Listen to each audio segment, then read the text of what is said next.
Kamakshipalya police ಠಾಣೆಯಲ್ಲಿ ವರದಿಯಾಗಿರ್ತಕ್ಕಂತಹ ಒಂದು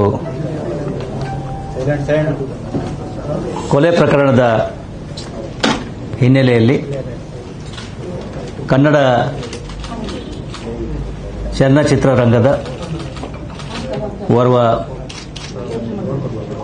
ನಟರನ್ನ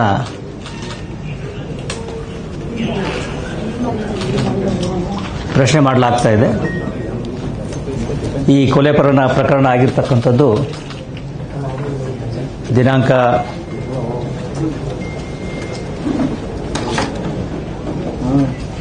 9ರಂದು ಅಂದರೆ ಭಾನುವಾರದಂದು ಸಿಕ್ಕಂತಹ ಒಂದು ಅಪರಿಚಿತ ಗಂಡಸಿನ ಶವದ ಆಧಾರದ ಮೇರೆಗೆ ಆತನ ದೇಹದ ಮೇಲೆ ಇದ್ದಂತಹ ಗಾಯಗಳನ್ನು ಗಮನಿಸಿ ಕಾಮಾಕ್ಷಿಪಾಳ್ಯ ಪೊಲೀಸ್ ಠಾಣೆಯ ವ್ಯಾಪ್ತಿಯಲ್ಲಿ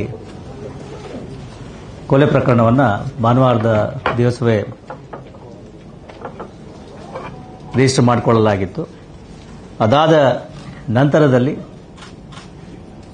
ಸಿಸಿಟಿವಿ ಮತ್ತು ಇತರ ತಾಂತ್ರಿಕ ಸಾಕ್ಷಿಗಳ ಆಧಾರದ ಮೇಲೆ ಈ ಕೊಲೆಯಾದ ವ್ಯಕ್ತಿಯ ಗುರುತು ಪರಿಚಯ ಗೊತ್ತಾಗಿದ್ದು, ಆತ ಚಿತ್ರದುರ್ಗ ನಗರದ ರೇಣುಕಾಸ್ವಾಮಿ ಅಂತೇಳಿ ಈಗಾಗಲೇ ಗೊತ್ತಾಗಿದೆ.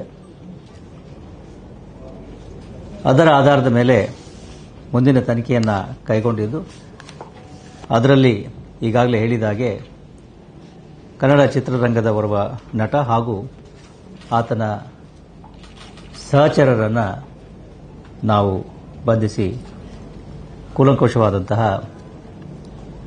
ಪ್ರಶ್ನೆಗಳನ್ನು ಮತ್ತು ತನಿಖೆಯನ್ನು ಕೈಗೊಳ್ತಾ ಇದ್ದೀವಿ.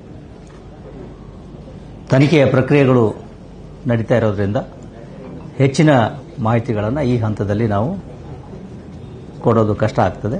ನಂತರದ ಸಮಯದಲ್ಲಿ ತಮಗೆ ಪೂರಕ ಮಾಹಿತಿಗಳನ್ನು ಕೊಡಲಾಗ್ತದೆ.